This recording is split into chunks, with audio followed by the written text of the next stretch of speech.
warahmatullahi wabarakatuh teman-teman. Ketemu lagi di perkuliahan metode numerik bagian 2. Perkenalkan, nama saya Bella Martasari, NIM 23070190044. Di sini saya akan menjelaskan tentang metode Newton-Raphson. Nah, metode ini digunakan untuk mencari akar persamaan nonlinear. Pada bagian 1 kemarin kita sudah belajar tentang metode tertutup.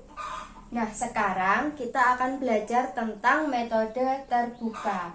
Di metode terbuka sendiri itu ada tiga metode. Yang pertama ada metode iterasi sederhana, yang kedua metode Newton-Raphson, dan yang ketiga metode secant. Nah, perbedaannya apa sih antara metode tertutup dan metode terbuka? Ini saya ilustrasikan dengan kurva seperti ini. Misalkan ini ada kurva. Nah, akarnya di sini. Pada metode tertutup, kita harus mencari, atau langkah pertama kita itu harus menebak dua nilai awal. Kemarin ingat ya teman-teman, di sini dan di sini. Jadi dua tebakan awal ini harus menutup akar. Nah, pada metode terbuka ini kita hanya perlu menebak satu tebakan awal saja teman-teman. Di sini. Jadi kita hanya perlu menebak satu tebakan awal atau satu nilai saja. Itu ya teman-teman ilustrasinya, gambaran umum perbedaan metode tertutup dan metode terbuka. Nah, di sini saya akan menjelaskan metode yang kedua, yaitu metode Newton-Raphson. Seperti apa penjelasannya? Simak terus videonya, jangan di-skip ya.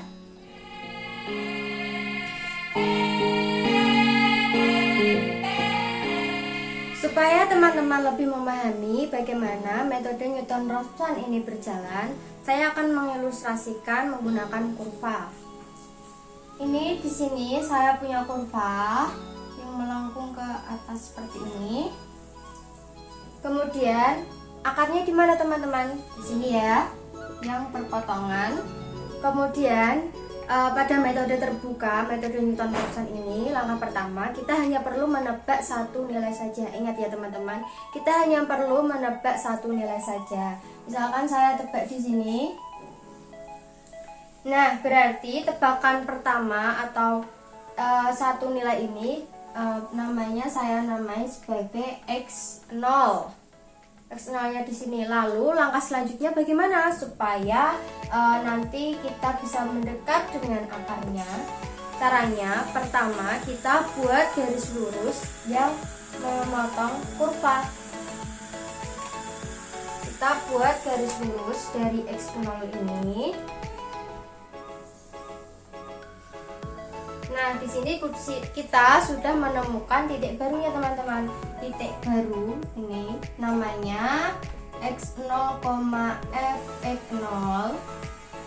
Kemudian langkah kedua kita membuat garis singgung yang menyinggung titik X0,Fx0 ini.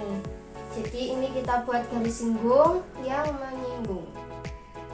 Sini ya.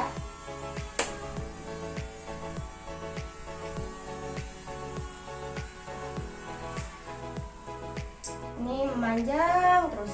Nah, kita dari garis singgung ini kita menemukan titik baru yang telah mendekati akarnya. Ini titik barunya kita namakan sebagai XT, atau ini saya beri nama sebagai X1. Nah, sekarang coba lihat teman-teman. Dari X0 ke X1 ini kita sudah membuang banyak sekali nilai ya. Jadi langkah ini berhasil bahwa X1 ini semakin mendekati akarnya. Nah, bagaimana jika kita mencari X2, X3 dan seterusnya sampai mendekati akar yang paling dekat? Nah, kita lakukan langkah yang sama, yaitu kita buat garis lurus. Berarti kalau di sini titiknya namanya apa? X1, Fx1 ya. Kemudian kita buat garis singgung lagi.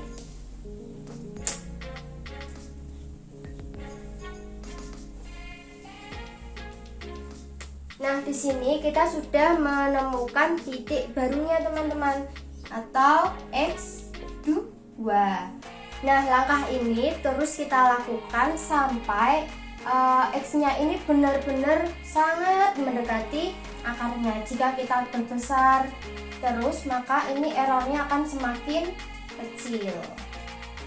Jadi begitu ilustrasi dari metode Newton-Raphson ini bekerja. Selanjutnya saya akan menuliskan bagaimana algoritmanya metode Newton-Raphson ini. Kemudian nanti kita akan belajar latihan soal.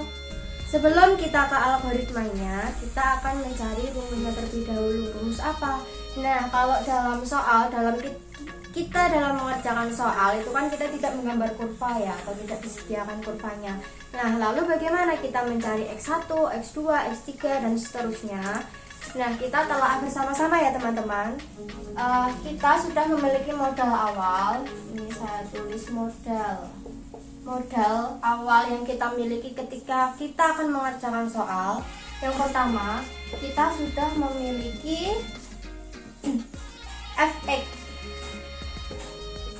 Fx ini sudah diketahui dalam soal ya. Kemudian yang kedua, kita sudah punya nilai awal. Apa tadi nilai awalnya? X0. Kemudian yang ketiga, kita dapat mencari apa? Ini tadi ketika kita tarik garis lurus ke kurva, kita punya fx0. Dan yang keempat, kita punya yang namanya garis singgung. Nah, bagaimana kita mencari garis singgung atau nilainya? Ini nanti menggunakan persamaan garis singgung yang sudah kita pelajari dahulu ya teman-teman. Semoga ingat. Kemudian ketika kita sudah mendapatkan modal ini, kita coba telah bersama-sama. Garis singgung ini namanya apa teman-teman? Kita sebut gradien ya. Gradien atau slope. Nah teman-teman, gradien atau garis singgung ini kita sebut apa dulu? Kita sebutnya dengan M gini ya. Masihkah teman-teman ingat? Kemudian untuk gradien dalam hal ini adalah M-nya itu adalah turunan pertama dari titik yang kita masukkan. Turunan pertama dari sebuah fungsi yang dimasukkan titik tersebut, maksud saya. Nah, kemudian dalam hal ini turunan pertamanya saya sebut dengan turunan pertama dari A. Nah, A ini apa? Dimana A ini adalah X0, Fx0. Jadi turunan dari Fx0. Jadi M-nya itu turunan dari Fx0. M-nya ini ya. Kemudian rumus gradien apa teman-teman? Apakah masih ingat? Dulu ya, ini saya ingatkan kembali. M sama dengan Y2 min Y1 per X2 min X1.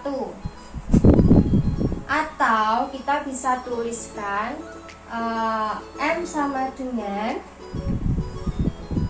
F, ini kan Y2 Y1 ya. Kalau kita lihat dari grafik ini, kita tulis sebagai Fx1 dikurangi Fx0 per X2 min X1. Nah, kemudian coba kita masukkan ke dalam rumus ini, yang ini teman-teman. M-nya tadi apa? M-nya tadi kan turunan Fx0 nya ya. Jadi ini bisa kita tulis dengan turunan Fx0 nya sama dengan, ini kan M sama dengan ini ya, sama dengan, kita tulis lagi Fx1 kurangi Fx0 per X1 kurangi X0. Ini kenapa X1 kurangi X0? Tahu kan teman-teman? Ini kan berawal dari X0 ya, X0 kemudian X1. Jadi ini saya tulis X1 kurangi X0. Kalau di sini X2 X1. Itu ya teman-teman, semoga paham. Nah, ini belum selesai. Setelah kita dapatkan ini, kita cari rumusnya sampai ketemu. Setelah kita dapatkan rumus ini tadi ya, f aksen x0 sama dengan fx1 kurangi fx0 per x1 kurang x0, kita aljabarkan seperti biasa saja teman-teman. Jadi kita aljabarkan, yang ini pindah ke sini, ini pindah ke sini ya. Jadi ini x1 min x0 sama dengan fx1 min fx0 per ininya turun. Jadi fx aksen x0, kemudian ini kan yang kita cari adalah x1 nya ya, yang tujuan kita itu mencari x1 nya ya. Berarti ini x1 sama dengan fx1 kurangi fx0 per fx0, f aksen x0. Ininya jadi plus, jadi tambah x0. Nah, sampai sini teman-teman, kalau kita lihat fx1 ini adalah sama dengan 0. Jika kita lihat di grafik tadi ya, kan tadi dari grafiknya itu bisa kita ketahui bahwa dimana fx1 nya ini sama dengan 0. Langsung saja kita masukkan di sini, berarti ini 0, jadi x1 sama dengan berarti tinggal ini ya, kan ini 0 nggak usah ditulis, min fx0 per f aksen x0 plus x0. Bentar saya cek dulu. Ya benar, jadi ini kita sudah menemukan rumusnya. Kita cari x1 nya itu dari ini teman-teman. Nah, lalu bagaimana jika kita mencari x2, x3 dan seterusnya? Mudah saja teman-teman, kita tinggal ini kan x1 ya, berarti kalau x2 kita ganti aja, kita mundur gitu ya. Berarti x2 nya jadi ini x1, x2 nya ini saya pindah ke sini ya biar gak bingung. Jadi x1 sama dengan, berarti ini jadi x0 jadi kurang ya, fx0 per f aksen x0. Nah, kita cari x2 nya, berarti ini x1 dikurangi fx1 per f aksen x1. Nah, begini. Bagaimana jika kita mencari x3? Coba teman-teman, berapa? x3 berapa? Berarti ini x2 dikurangi fx2 per berapa teman-teman? F aksen x2 dan seterusnya, begitu ya teman-teman. Semoga teman-teman paham. Jadi ketika kita mengerjakan soal ini, kita sudah tahu ya bagaimana kita kan kita sudah punya tebakan awal x0, kemudian kita udah tahu mencari x1, x2, x3 dan seterusnya sampai memenuhi target errornya, begitu. Bagaimana kita sampai mana kita mencari x-nya ini sampai memenuhi target errornya teman-teman. Kemudian kita kita susun algoritmanya bersama ya teman-teman. Oke teman-teman, saatnya kita menyusun algoritma dari metode Newton-Raphson. Nah, algoritmanya yang pertama apa tadi teman-teman? Yang pertama adalah kita menentukan tebakan awal atau kita sebut dengan x0. Biasanya ini x0 ini biasanya sudah diketahui di soal, tapi kalau tidak ada di soal kita harus menebak nilai x0 ini. Kemudian yang kedua, setelah menentukan tebakan awal x2, kita mencari x1, x2, x3 nya. Cari nilai baru atau kita tadi mencari x1 dulu ya. X1 sama dengan, bagaimana tadi rumusnya?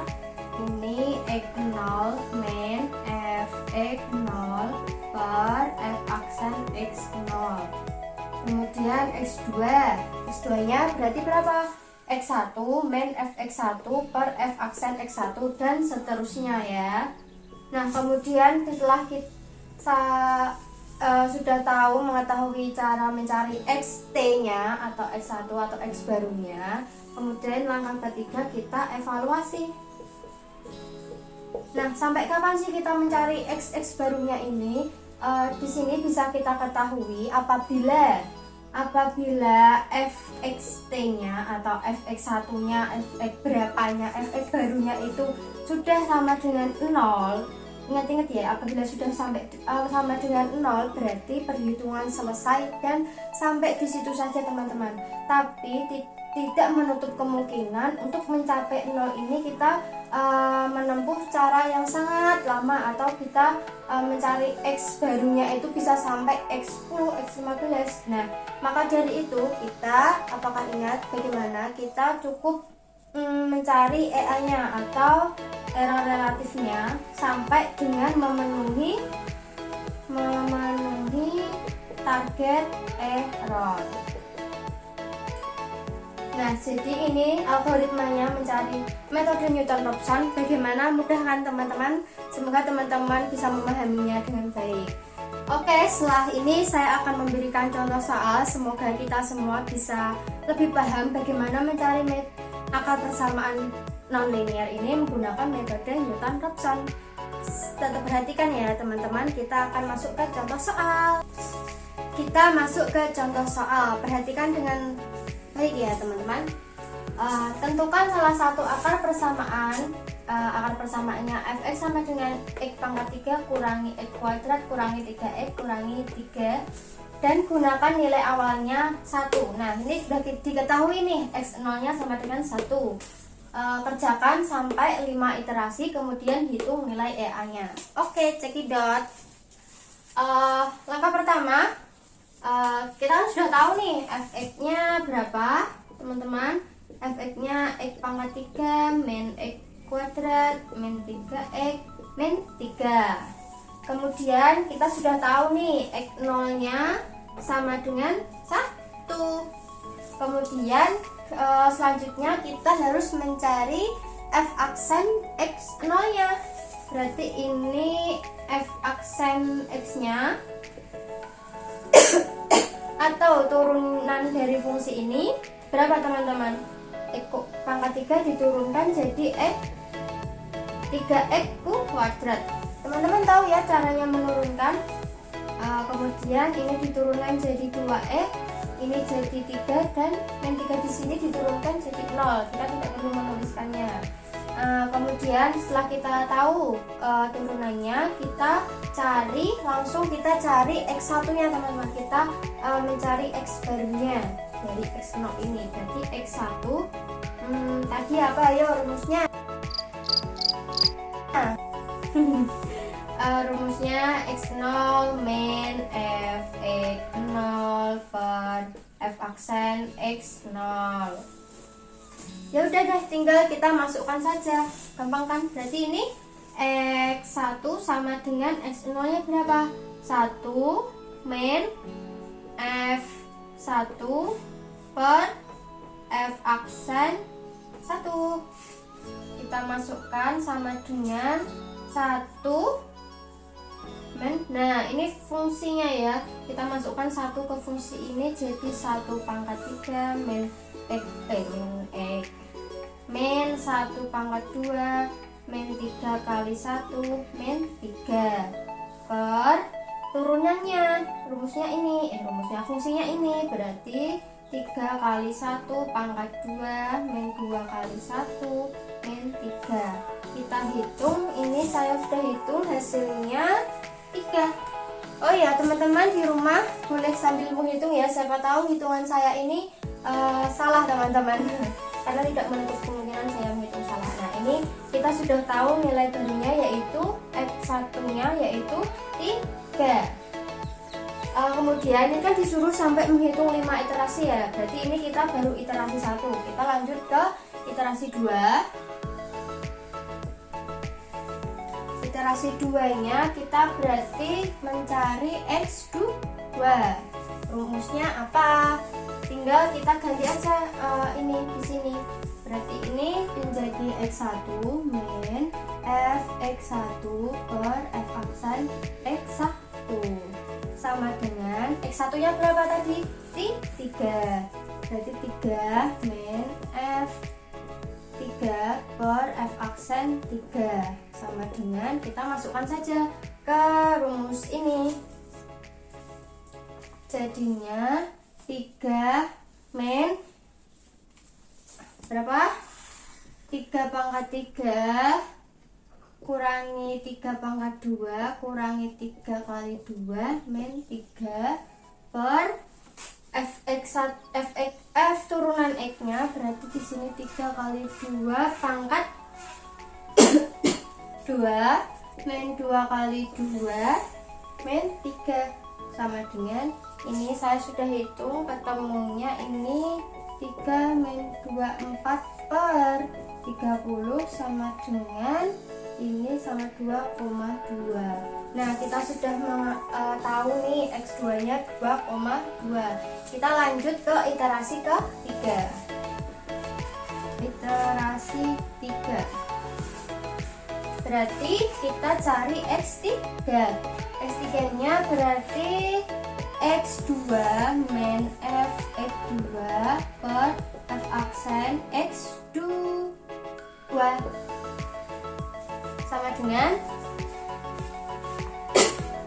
sama ya. Kita langsung saja masukkan ke rumusnya. Berarti ini X2 nya berapa? X2 nya 2,2 kurangi F 2,2 per F aksen 2,2 sama dengan, ini sudah saya hitung ketemunya ini 2,2 kurangi di sini F 2,2 nya 5,888 per F aksennya 15,92 sama dengan ini ketemu 1,830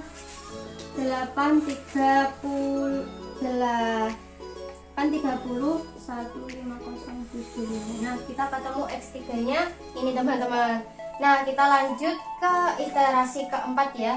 Ini saya hapus ya teman-teman karena papan tulisnya kecil.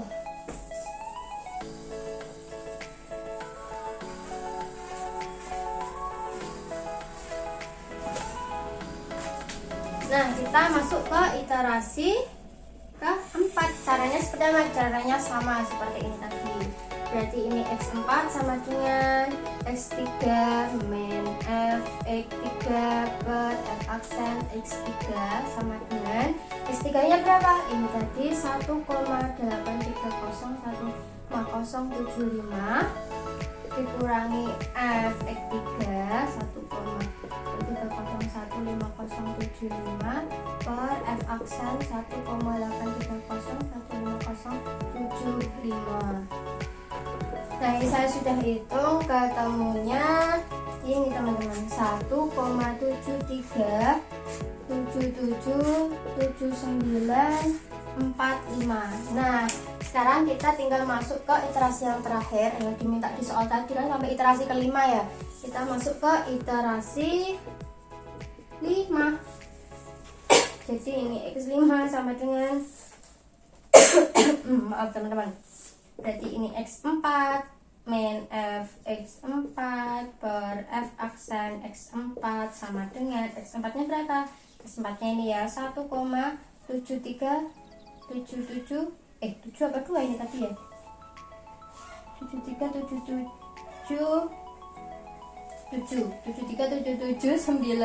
7377945 kurangi F 1,73777945 per F aksennya 1,73777945. Nah, ini saya sudah hitung ketemunya 1,73207229. Nah, kita udah ketemu nih iterasi 1 sampai dengan iterasi 5 nya ini ketemu ini. Coba perhatikan teman-teman, dari X1 tadi kan ketemunya X1 nya 3 ya, 3, terus X2 nya 2,2, terus ke bawah 1,830, terus X4 nya 1,7377, X5 nya 1,7320. Jika kita lihat dari X1 sampai dengan X5 perjalanannya itu ini metode Newton-Raphson ini sangat lambat. Jadi untuk mencapai fxt-nya itu 0 itu akan panjang caranya. Berarti ini sampai nggak tahu ini sampai iterasi berapa biar sampai hasilnya ini 0. Maka dari itu kita cari EA-nya aja atau error relatifnya. Karena ini sudah ditentukan, nih langsung saja kita cari EA-nya ya teman-teman. Di sini ya. Kita langsung saja cari EA-nya. Berarti ini kita lihat dari iterasi 5 dan iterasi ke-4. Masih ingat ya teman-teman rumus EA-nya, ini saya tidak tulis kembali, langsung saja ini XT barunya ini 1,732729. Enggak muat teman-teman. Saya kecilkan.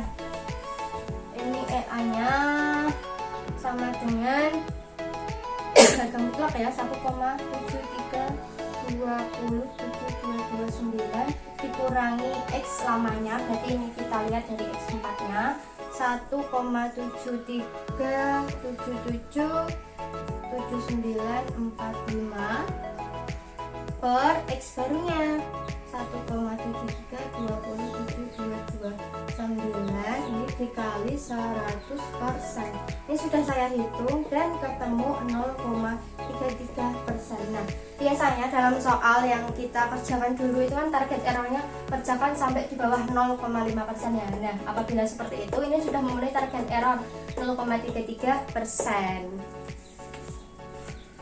Udah teman-teman, jadi seperti itu metode Newton-Raphson. Bagaimana, mudah kan untuk mencari X barunya itu cukup dengan rumus ini tadi ya. Kemudian kita cari sampai memenuhi target errornya. Bagaimana nih teman-teman, apakah sudah paham? Apabila teman-teman belum paham, silahkan boleh tanya di kolom komentar atau di WA group ya teman-teman yang sudah WA group kita di metode numerik. Atau apabila saya belum bisa menjawab, nanti bisa kita diskusikan bersama atau tanya ke Bapak dosen, Bapak Istiqlal. Baik teman-teman, cukup sekian dari saya. Penjelasan saya ini seperti ini. Mohon maaf apabila penjelasan saya ini kurang bisa dipahami atau diterima buat teman-teman. Sekian, wassalamualaikum warahmatullahi wabarakatuh.